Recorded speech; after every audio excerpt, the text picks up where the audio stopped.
નમસ્કાર, star India TV ન્યૂઝમાં આપનું હાર્દિક સ્વાગત છે। આપ જોઈ રહ્યા છો સ્ટાર ઇન્ડિયા ટીવી ન્યૂઝ, સત્યની વાતે સત્યની સાથે। બોટાદ ખાતે પહેલગામ આતંકી હુમલાના વિરોધમાં મુસ્લિમ સમાજ દ્વારા કેન્ડલ માર્ચ અને મૌન રેલી યોજીને ભાવપૂર્વક શ્રદ્ધાંજલિ આપવામાં આવી હતી। आतंकवादी हमलाનો વિરોધ થયો છે, શું કહેશો?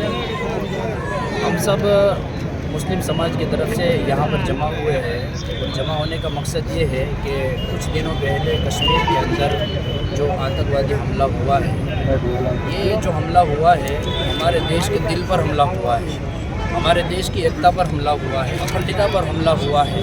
पूरा मुस्लिम समाज, मैं बोटाद मुस्लिम समाज की तरफ से उस हमले की मजम्मत करता हूँ और पूरा मुस्लिम समाज उस हमले की मुखालिफत करता है।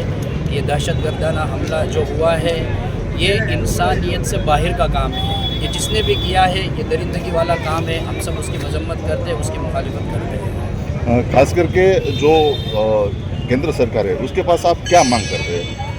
हम सरकार से यही चाहते हैं कि बगैर राजनीति किए हुए जिसने भी ये किया है उसको ऐसी सख्त सज़ा दी जाए कि आइंदा कोई हमारे हिंदुस्तान की तरफ निगाह उठाकर देखने की कोशिश भी न करे और कभी दिल के अंदर इनको ये भी ना आवे कि हम हिंदुस्तान की तरफ आँख उठाकर देवे। इतनी सख्त से सख्त इनको सज़ा दी जाए।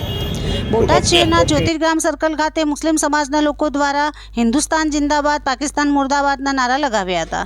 બોટાદ શહેર ખાતે મુસ્લિમ સમાજના લોકો ભેગા મળીને ગાંચી સમાજ હોલથી દીનદયાલ ચોક સુધી રેલી યોજી પહેલગામ ખાતે આતંકવાદી દ્વારા કરવામાં આવેલ હુમલામાં મૃત્યુ પામેલ 27 લોકોને ભાવપૂર્વક શ્રદ્ધાંજલિ અર્પણ કરાઈ હતી, જેમાં ભારે સંખ્યામાં લોકો જોડાયા હતા। સાથે મુસ્લિમ સમાજના મૌલાનાઓ દ્વારા દુઆઓ પણ કરાઈ હતી। Star India TV news Botad reporter Imran Kalgathara.